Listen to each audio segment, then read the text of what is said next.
Welcome to History Snippets. We are nearing the end of our third season with only this and another episode before we take our break. And when we come back, it's going to be on a new subject. We'll have more information on that when we announce our fourth season. For today's episode, I bring you Dr. Gershom Jayne. Dr. Jayne was a neighbor to the Edwards family in the 1860 city directory, living at the northeast corner of 5th Street at Ennis. Gershom Jayne was born in 1791 in New York State.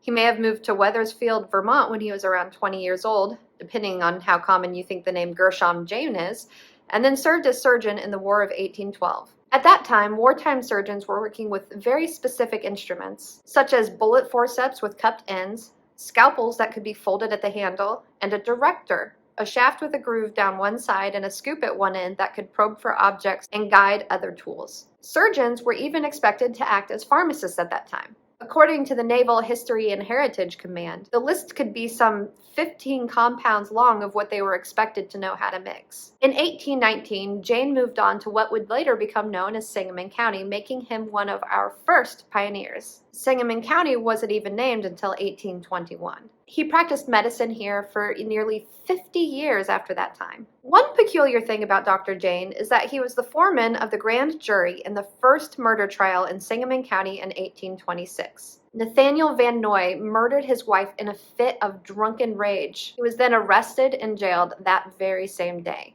It only took a couple more days for them to deliver a guilty verdict. 3 months to the day of that evil deed, he was executed by hanging. It was a huge deal in the community at that time because there was very low crime in an area that was spread out with very little population. It was such a big deal that later on, when people were remembering things that happened around that time, they would say, "Oh, that was the fall that Van Noy was hanged." Jayne raised his family in Springfield.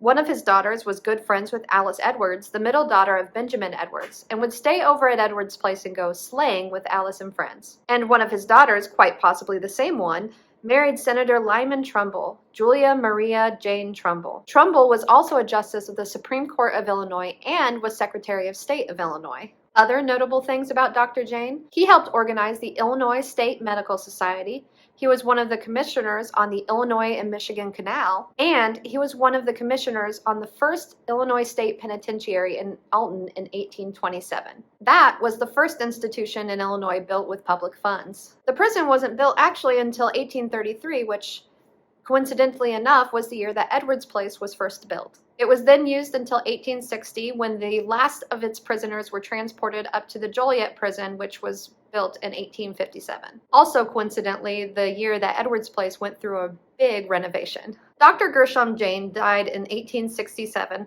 but his son William continued medical care in Springfield, administering to Molly, Benjamin Edwards' youngest daughter, in 1875. He was a very attentive doctor, checking in on Molly every few hours whenever he could. It had to be a relief for the Edwardses to have the Jaynes so nearby that they could be treated as quickly as they were. That's all I have for you this month. Join us for a final Season 3 episode next month, where we will close out our videos on the servants and neighbors of Edwards Place.